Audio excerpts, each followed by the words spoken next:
Alright, here's a game that I had on Tundra in my Leo PTA, one of my newer tanks. One that I'm quite liking, actually, for some reason. Here on Tundra with Dan and JR. Um, Tundra is pretty simple, basically. If you're in a fast tank, you go hill. If you're not, you kind of hang around the 2-3 line.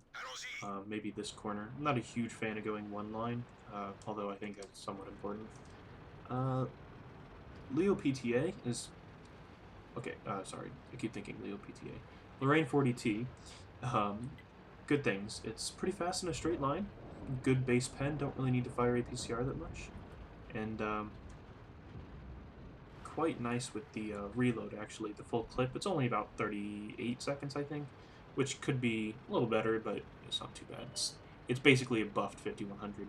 So the thing about autoloaders on going this hill is you're not reloaded by the time you actually get there. So, unfortunately, I can't kill the Type 64, and I make some bad decisions here. I poke, not knowing what's there, and you can't poke in a Leo PTA, and I don't even spot this guy until he's there. So, one thing that I should say is when you peek around a corner in a Leo PTA, let me wait till I make the same mistake again, because I know what's coming. When you peek around a corner in a Leo PTA, you can't peek like this. You have the same armor everywhere in your tank, which basically means all you need to worry about is not getting tracked. So if you pull around a corner like this, they have free reign over your tracks. What you need to do is pull around at kind of like this angle, so all you're showing is your hull and no inside drive wheel. Because if they track you, that's the worst thing that can happen. Like if they can see your side, they can pen it, but they can pen your front anyway, so it really doesn't matter what you're showing armor-wise, just you cannot show your tracks. So, anyway, with that out of the way, I take the shot at the Centurion, and I take one from him because I could have sworn that guy fired. And JR gets pretty much murked right there. I think he made the same mistake I did. He thought they fired, and they didn't. So, I'm pretty confident now that their Centurion does not have the top gun because he did only about 250 damage to me, 230, something in there. And so that hit the mod 1, it's about 500 damage, plus the one from the Type 64. Yeah, he definitely doesn't have the top gun. That's something that you gotta think about when you're playing these tanks, particularly ones with no armor. What's shooting you, and how much damage it's doing. So, I forget that I already used one shell, so I stayed out a little longer than I should have. I managed to limit my target to one guy, that Lova backing off who's now dead, so the Oni couldn't really have a good shot on me. And you'll notice that the rock there is actually curved in at the bottom, so you can't use it very effectively. So that Oni did actually have a shot on me, but with that gun, he's probably not going to hit. If he did, it probably would have penned, and I wouldn't be showing you this replay, but it's a good thing he didn't hit. So JR is managing to stay alive on his health. Dan is in his 55A, picking up kills, shooting down heat. And I pick up 2 shots on this Oni, hoping to set him on fire. And I think about going for the third one, but that's one thing you got to think about with your autoloaders, when to hold your shots, when to take them. This T-49, get a nice shot into his back, low roll pretty terribly, but at least I managed to pull off the shot.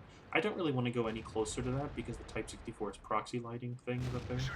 Get a nice shot with Dan on the T-30, and he takes a big hit. So, unfortunately, my last shot bounces there, but that's okay.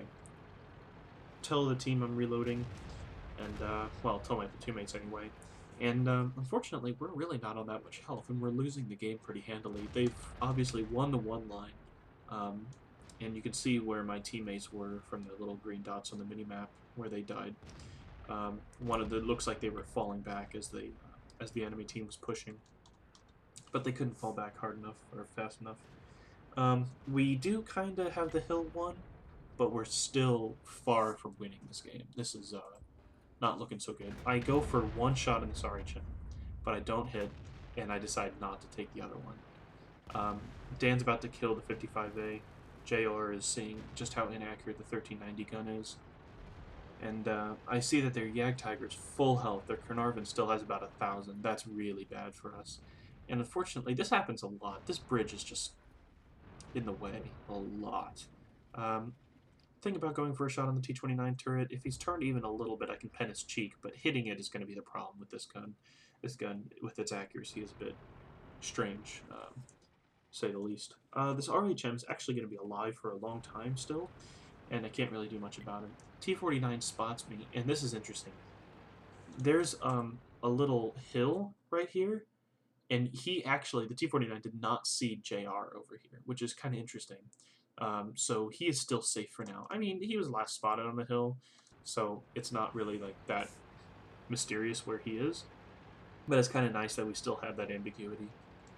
We kind of need to kill this T-49, but even though I'm in a Lorraine, I can't really outrun a T-49, particularly when I'm trying to be careful, because again, he's got a dirt gun, and he can probably pen me with it almost anywhere. We spot the T-49 moving away, and Dan's doing probably one of the game-winning moves right now. He's going to get a different angle on the cap. When you are deciding where you go on a map, where to go, the best thing you can do is think about where it's easiest to defend the base from. And it's definitely winning the hill. It's really easy to defend the base from this side, so that's why we chose to take the hill. Not only because we're fast tanks, but still. Get 2 shots into this IS-3, and once I go off the radar, I'm going to try and get another shot into him. But I terraform there and hit the dirt. Nothing on the T-29. I get lit, and I don't know why he did that. He knew I was here, but, and this is really important, I need to shoot this T-49 once. So I auto-aim, go for the center of mass, and now he's a one-shot for Dan, who takes the kill. I'm reloading. I think JR is still reloading. And the IS-3 is a 2-shot. So Dan says that he can probably solo this IS-3. I'm inclined to believe him, especially if he's loading that heat. Right-click, left-click. And we've evened up the score, and I'm sitting a little under 4k damage right now, so I feel like I'm doing pretty well, but I need to stay alive. And I tell both of the boys right now, I'm like, okay, if it comes down to it, if one of us has to take a hit, it's got to be me. Let me know if somebody's charging you, and I will try and get over there and take the hit so you don't die. Kind of important to keep all of our guns in the game because we each have really powerful guns. The only reason the 1390's gun is good is because it's an autoloader. Same kind of can be said for this gun, but it actually has pen. Dan's gun has heat, so that's important. And the Jagdtiger now gets spotted going across the bridge. I hesitate for a moment, but JR gets in a nice shot, and I gotta get out of here. I gotta keep going. The RHM was spotted, still in base, when I took the pot shots at him. Dan's gonna kind of get out of there. There's the RHM, and this was lucky. This was really lucky. He's looking at me, and I managed to catch his rear without taking a hit. Very quick server reticle snapshot there, and unfortunately JR takes the hit from the Jagdtiger and dies. So now Dan and I have a bit of an issue here. I don't want to enter the cap because I don't want them to know exactly where I am, so I kind of skirt it for a moment, and I think about going far back and trying to out-view range the Jagdtiger and shoot him from across the bridge. But then Dan has a good idea. He says, I'll go back to my normal spot. You take JR's spot on the hill. So, sounds like a good idea. I will. Our next target has to be this IS-3 because he's a one-shot and because he's ISO'd from the Jagdtiger. The Jagdtiger is going to be a real pain. And I mentioned to the guys at this point, I can't kill this Jagdtiger, even if I had 6 shells. I've only got 5, but if I had 6 shells, I still couldn't kill the Jagdtiger.